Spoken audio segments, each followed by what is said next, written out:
वेद व्यास जी द्वारा रचित श्री गरुड़ महापुराण के दिव्य ज्ञान के माध्यम से यह जानने का प्रयास करेंगे कि मनुष्य की मृत्यु कैसे होती है और मनुष्य के शरीर से आत्मा कैसे निकलती है।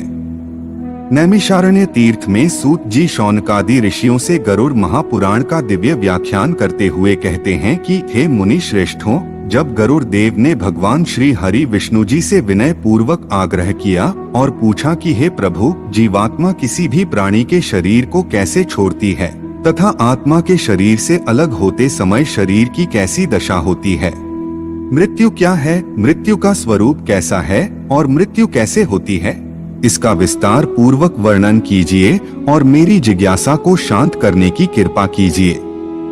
इस पर भगवान श्री हरि विष्णु गरुड़ से कहते हैं कि हे विनीता पुत्र, अब मैं तुम्हारे संशयों को दूर करते हुए तुम्हें आत्मा के शरीर से मुक्त होने अर्थात व्यक्ति की मृत्यु का वर्णन तुम्हें सुनाता हूँ। हे गरुड़ देव, प्रकृति परिवर्तनशील है और निरंतर बदलती रहती है। पतझड़ में पेड़ के हरे पत्ते सूखकर और पीले होकर नीचे गिर जाते हैं और बसंत में पुनः से हरे पत्ते उग जाते हैं। शीत ऋतु के बाद ग्रीष्म ऋतु, ग्रीष्म ऋतु के बाद वर्षा ऋतु, वर्षा ऋतु के बाद शरद ऋतु और फिर शरद ऋतु के बाद शीत ऋतु दोबारा से आती है। यह सब निरंतर चलता रहता है। इसी प्रकार मनुष्य भी पहले शिशु, फिर बालक और फिर युवा और अंत में वृद्ध हो जाता है। जो प्राणी इस संसार में उत्पन्न होगा उसका इस संसार को छोड़कर जाना भी निश्चित है। अतः समयानुसार यह क्रम चलता रहता है। इसी क्रम में जब व्यक्ति अपनी औसत आयु को पूर्ण कर लेता है और स्वाभाविक मृत्यु के द्वारा उसका इस संसार को छोड़ने का समय निकट आता है, तो आत्मा के शरीर से मुक्त होने से पहले उस व्यक्ति के शरीर में कई प्रकार की व्याधियां अर्थात रोग उत्पन्न हो जाते हैं, जैसे कि मस्तिष्क का रोग, आँखों का रोग, कानों का रोग, नाक का रोग, मुंह का रोग, गले का रोग, हृदय का रोग, उदर रोग, पैरों का रोग इत्यादि कई प्रकार के रोग हो जाते हैं। उसका कंठ अवरुद्ध होने लगता है, उसकी आंखों में आंसू आने लगते हैं, उसका शरीर पंगु होने लगता है, उसकी हृदय गति रुक जाती है, हृदय सुन्न हो जाता है, उसे अत्यंत घुटन महसूस होती है।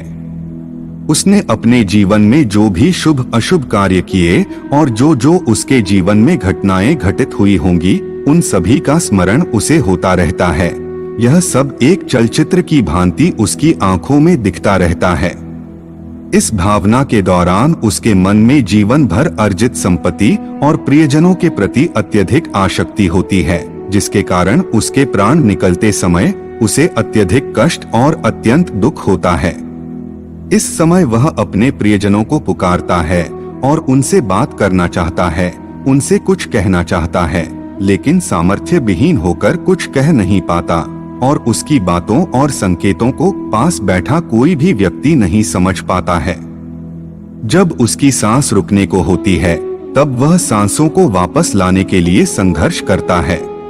उसे बहुत बेचैनी, पीड़ा और छटपटाहट होती है, क्योंकि नाड़ियों से प्राण खींचकर एक जगह एकत्रित होने लगते हैं।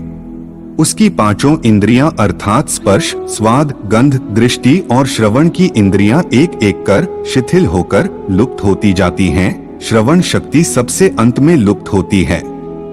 जब प्राण निकलने का समय बिल्कुल पास आ जाता है, तो एक प्रकार की मूर्छा आ जाती है। एक बिच्छू के काटने से जितना दर्द होता है, उसके कई गुना बिच्छुओं के काटने का दर्द उसे महसूस होता है। तब उसके प्राण निकालने के लिए यम के 2 दूत आते हैं और उसके अचेतन शरीर से उसके प्राणों को बाहर खींच लेते हैं। यह प्राण ही आत्मा है। व्यक्ति के शरीर में 9 द्वार अर्थात 2 आँखें, 2 कान, 2 नथुने, 1 मुंह और 2 मल मूत्र त्यागने के द्वार होते हैं, जबकि एक ब्रह्म रंध्र होता है जो सिर के मध्य भाग में होता है। यह 10वें द्वार के रूप में जाना जाता है। जब व्यक्ति की मृत्यु होती है, तो यम के दूत आत्मा को इन्हीं द्वारों से शरीर से बाहर खींचते हैं। यह सब मनुष्य के कर्मों पर निर्भर करता है कि उसकी आत्मा किस द्वार से शरीर छोड़कर बाहर निकले। जो लोग श्रेष्ठ योगी, संत महात्मा, ऋषि मुनि, सर्वहितैषी और भगवान के भक्ति मार्ग पर चलने वाले होते हैं, उनकी आत्मा अपने आप ब्रह्म रंध्र से देह का त्याग करके बाहर निकल आती है।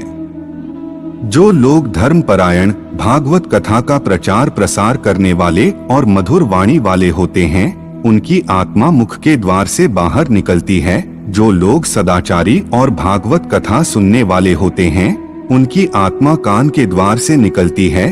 जो लोग सत्यकर्मी और दूरदृष्टि वाले होते हैं, उनकी आत्मा आँख के द्वार से निकलती है।